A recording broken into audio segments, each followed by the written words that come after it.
കുക്കറിൽ വളരെ ടേസ്റ്റുള്ള ഒരു അടിപൊളി മുട്ട റോസ്റ്റ് തയ്യാറാക്കാം. അതിനുവേണ്ടി കുക്കർ അടുപ്പത്ത് വയ്ക്കുക. ഇതിലേക്ക് 2 ടേബിൾ സ്പൂൺ വെളിച്ചെണ്ണ ഒഴിച്ചു കൊടുക്കാം. വെളിച്ചെണ്ണ ചൂടാകുമ്പോൾ കടുകിട്ട് പൊട്ടിക്കാം. അതിലേക്ക് ഇഞ്ചി വെളുത്തുള്ളി പേസ്റ്റ് ഇട്ട് കൊടുക്കുക. നന്നായിട്ട് മൂത്ത് കഴിഞ്ഞാൽ പിന്നെ ഇതിലേക്ക് സ്ലൈസായി അരിഞ്ഞെടുത്ത സവാള ഇട്ട് കൊടുക്കുക. എന്നിട്ട് 2 വലിയ ടൊമാറ്റോ അരിഞ്ഞതും 3 പച്ചമുളകും കുറച്ച് കറിവേപ്പിലയും കൂടി ഇട്ട് കൊടുത്തിട്ട് ഉപ്പും ഇട്ട് ഒന്ന് നന്നായിട്ടൊന്ന് ഇളക്കി കൊടുക്കാം.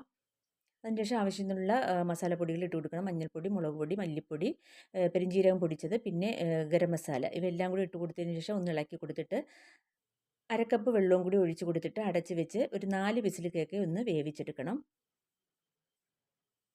4 വിസിൽ കഴിഞ്ഞിട്ട് പ്രഷർ ഒന്ന് മാറിയതിന് ശേഷം അടപ്പൊന്ന് തുറക്കാം. എന്നിട്ട് വീണ്ടും നന്നായിട്ടൊന്ന് ഇളക്കി കൊടുക്കുക.